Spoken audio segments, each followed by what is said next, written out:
released in 1987, and the second film, or first in this set, is Specters, the one where we had Maya before.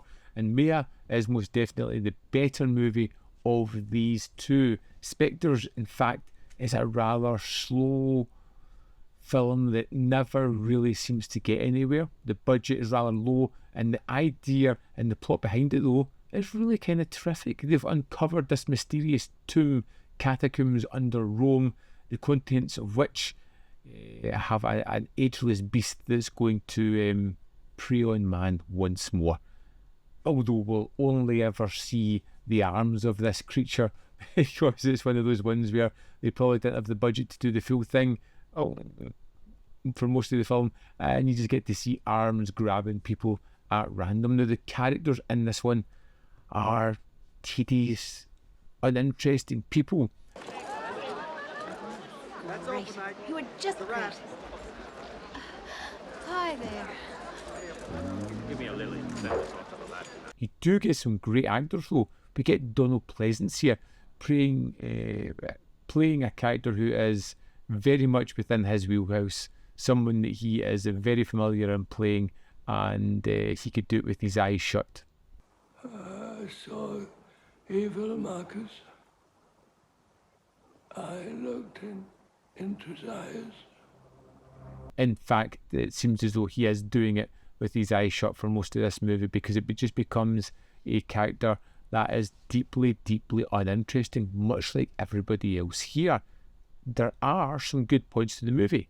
They are few and far between though. We have this wonderful atmosphere and setting of the catacombs. We have this wonderful idea of these crazy, twisted baby-like sculptures put into the catacomb, almost like Quato from Total Recall. That was the startling image for me in this one. Seeing these weird carvings was really off-putting. There are some interesting setups, but they all tend to pay off the exact same way.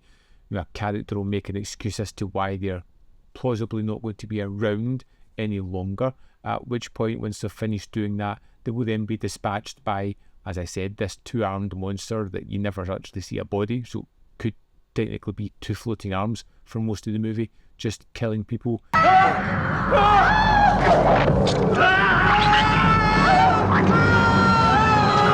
It has some good ideas built into it, but they never really come to fruition, and it just feels like they've had a couple of good ideas, run into production, got a movie star, and decided, let's just churn out a low-budget Italian horror flick, and people will pick it up, watch it at some point, love it maybe, I doubt it. It wasn't for me. Spectators was a slog of a movie, one that felt way longer than its 92 minutes.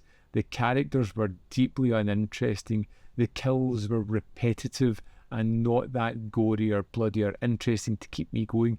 In fact, everything was signposted minutes ahead of when it was about to happen, so there was no real surprises, and the atmosphere it was building up never really came to anything, because you really knew how it was going to just pay off. I'm taking a short vacation with my new friend Richard.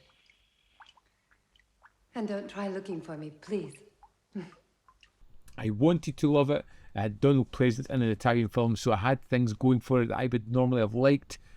Spectators was by far the lesser movie on this two-pack film set. I'd still say pick it up, because Maya was pretty terrific and I really enjoyed it. But yeah, Spectators, not for me. I'd love to know your thoughts on the film if you've watched it, whether you enjoyed it, didn't like it, fell somewhere in the middle. Let me know in the comment box below. I'd be interested to hear why you felt that way. As always, there is more content up here. You can see more of my stuff.